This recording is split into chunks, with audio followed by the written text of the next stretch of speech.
Dating with someone in entiang dating ti hi alar leya mi hring chu kopui nei tur aduan kan nia Ngaihzawng neya nupui fanau neya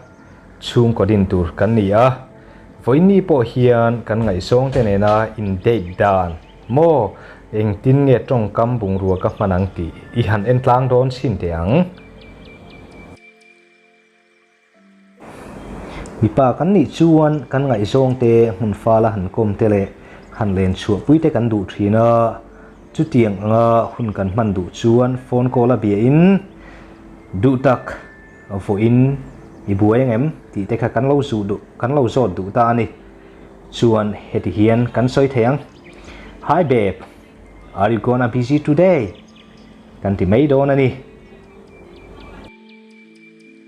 chu ti chuan mei chia jok inia ti hian I reply du ta ai eng ma ti tur kan ei lo voina local itum dewa mi ti kha I han so du ta ti hian I soi theng no, I have nothing to do. Are you gonna come today? Ti khian I soi thei ani mi pa te tan chuan an ina lena an chung te nena hanin komfo te khathil hneom takha ani ve theya chuwang chuan lo len ai chuan chua khothom mai te I du zo kem tia han som kha I du ta hei hi I mang theyang would you like to hang out instead mo lo len ai chuan chua khothom mai te I du zo kem tina ani a mei chia jok tam po chuan nu le pa te khabet hnuai atanga bial pa te han biak chu thil nuam san ani lo awang chuan awa thate lu lem khoya han kal nge I du dewa tia han so kha I duwa hei hi I mang theyang it sounds fantastic where would you like to go ti khi I mang thei ani chu ti chuan mi pa ini chuan mun han thlan deuh ngal dun khai hre dewa mun han du bik te nei em tia han so khai duwa a mun han du deuh bik po ka nei chuang lawa han du deuh jok te I nei em ti kha I han du ta ni chu ti chuan hei hi I mang theyang I don't have any specific place what about you ti hi I mang thei ani chu ti chuan mei che om nem jok ini na angin I Ngaihzawng I date pui pa I bial pa chu eng po a thavek du tak I bula kha ka du sam der ani ti kha hello du ta ni ti hian I soi theyang I'm okay everything if I'm staying with you that will be good enough for me babe ti tur ani chu ti chuan I bial nu chu lim tak le luang tak I biak the na pang chuan I lim hle me a an hena ti hian I soi du ta ka lim hle mei du tak ani chuan dar som vela ka lo lam don se mi a thang em ti kha I du ta ti hian I soi thei ani you make me so happy babe then I'll pick you around 10 a.m. is it fine for you het hu hi I mang thei ani amaro chu mei chia ini a in siam ne ngai la in chung ti fel tu te inei a ka in siam anga ya chuan in han ti fai thua ka du box sia dar som pakata tal ni thei se a thang em ti kha English in I lo soi le du ta ni ti hian I soi theyang I have to dress up myself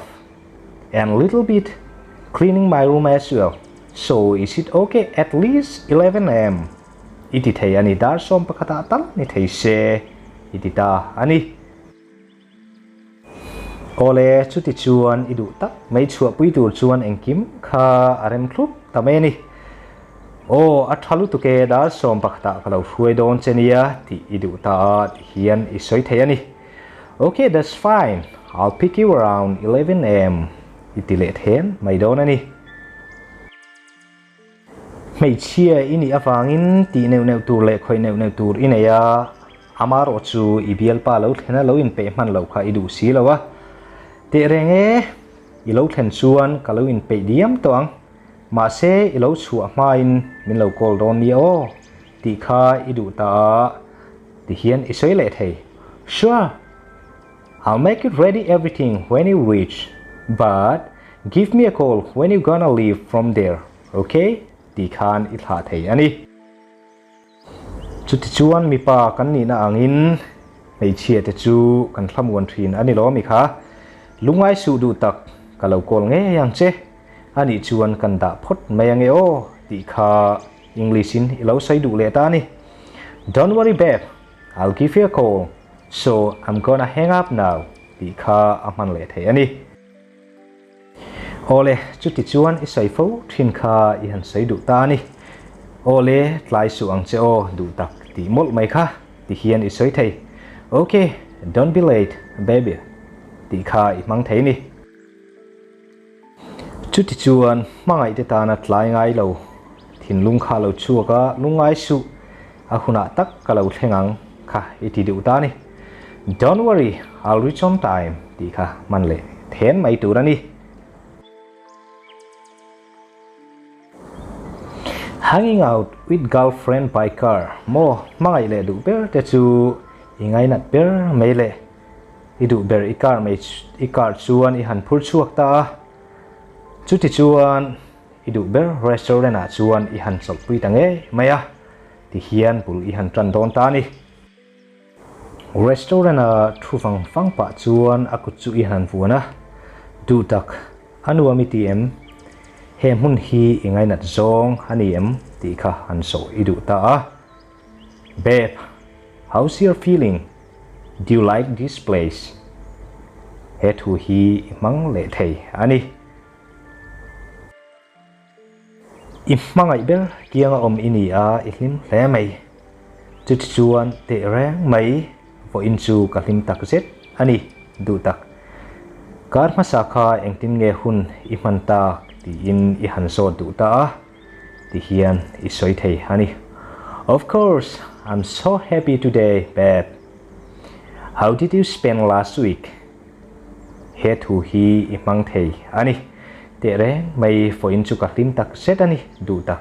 kar ma sa kha engtin nge hun I man ta ti na ani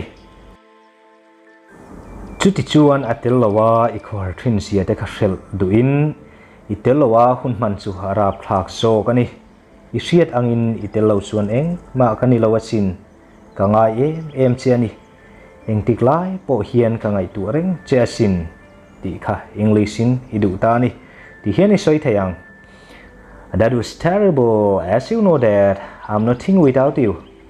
so I miss you so much and I'm thinking about you all the time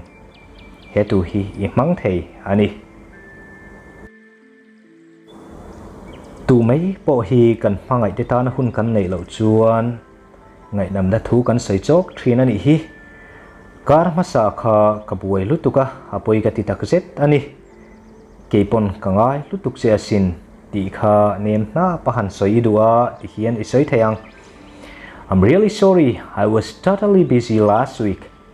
I miss you too ti khan I soi thei ani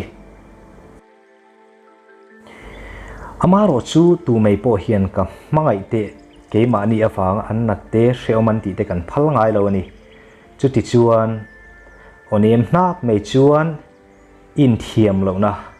kha du tok la I buai sia ka ria lo du tak kan hena in sei fia kher tur hian ka phut lo che ania ti kha I han du na ta ni ti hian I soi theiang stop blaming yourself I know how busy you are I'm not asking you any explanation my dear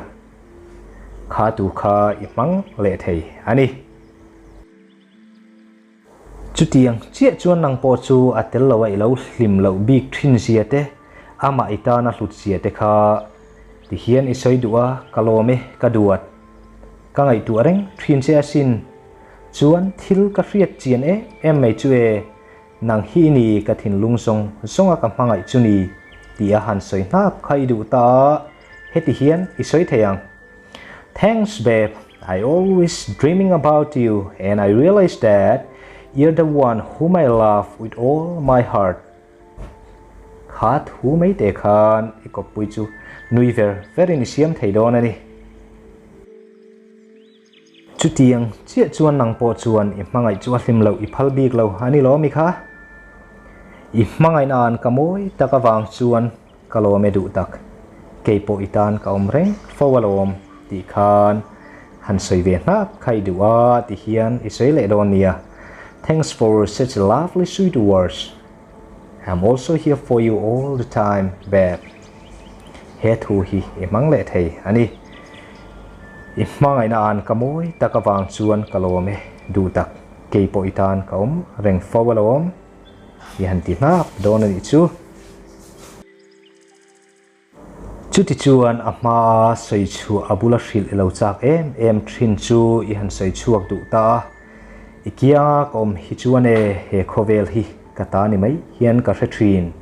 han ti na khai du ta ti hian i soi thiang.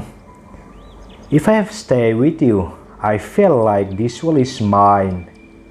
Ti khan itile keu mai thai ani imangai ber kianga isoi chak em elo wang that khiau ikiang om hi keipo ka hlim na ber ani